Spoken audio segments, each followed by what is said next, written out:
কি তো ড্যাডুর নাম্বার। ড্যাডু রনে বনে জলে জঙ্গলে যেখানে বিপদে পড়বে আসতে না পারলে ফোন করবে। তার মানে তুই এতদিন ধরে দুবাই সব খবরগুলো পাঠাতিস? না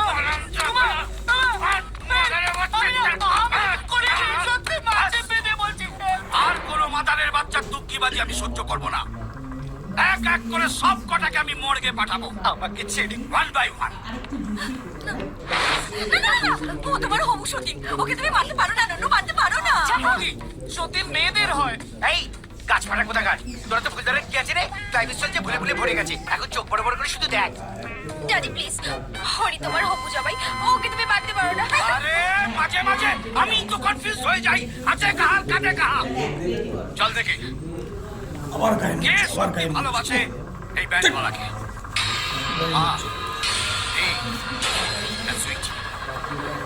তোমাদের তিনজনের একজনকে আমি ওর বদলে গুলি করে মারবো। চলে যাও। মরতে পারি, অসুবিধা নেই। তোমার মেয়েটা যে অনাথ হয়ে যাবে গো। তাহলে সোনিয়া মা তুই। হ্যাঁ মানে আমিও মরতে পারি, কিন্তু আমার পরে আমার মাকে কি পাহাড়ে দেবে বলো? মা তো আবার এদিক ওদিক ছেলেদের পেছনে দৌড়াবে।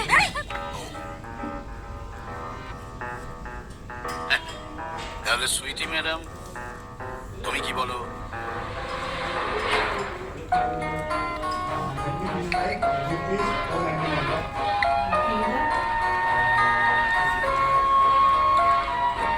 সুইটি,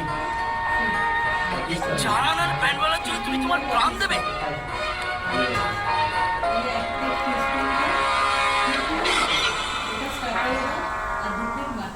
কি বলেন আপনি?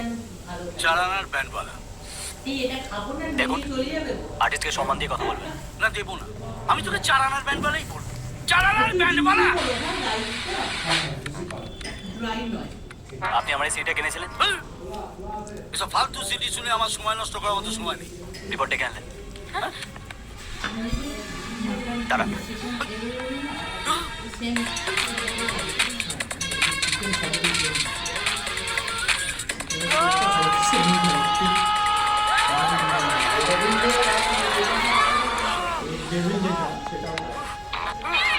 এ বাবা, ভাবলাম হাতি বেরোলো ইঁদুরটাই।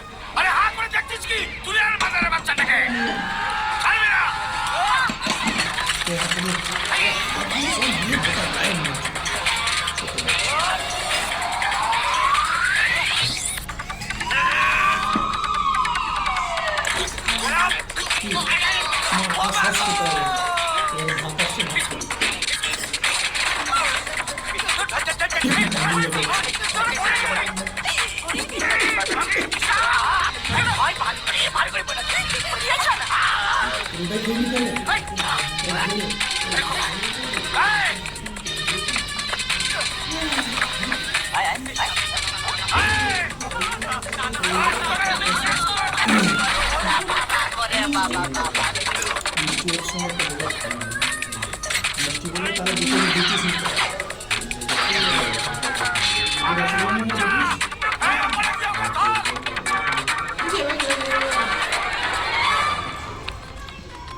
শক্তি কাপুর এসে গেছে, নিজে না পেরে অন্য কেউ ছাড়বো না।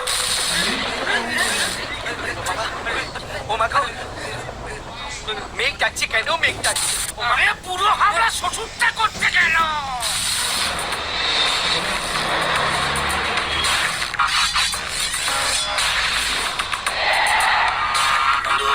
বন্দুক ফেলো। জানো, এটা আমার পার্সোনাল ম্যাটার, এর মধ্যে আপনি মাথা গলাতে আসবেন। এই যা বলবো একবারই বলবো, বন্দুক ফেলো।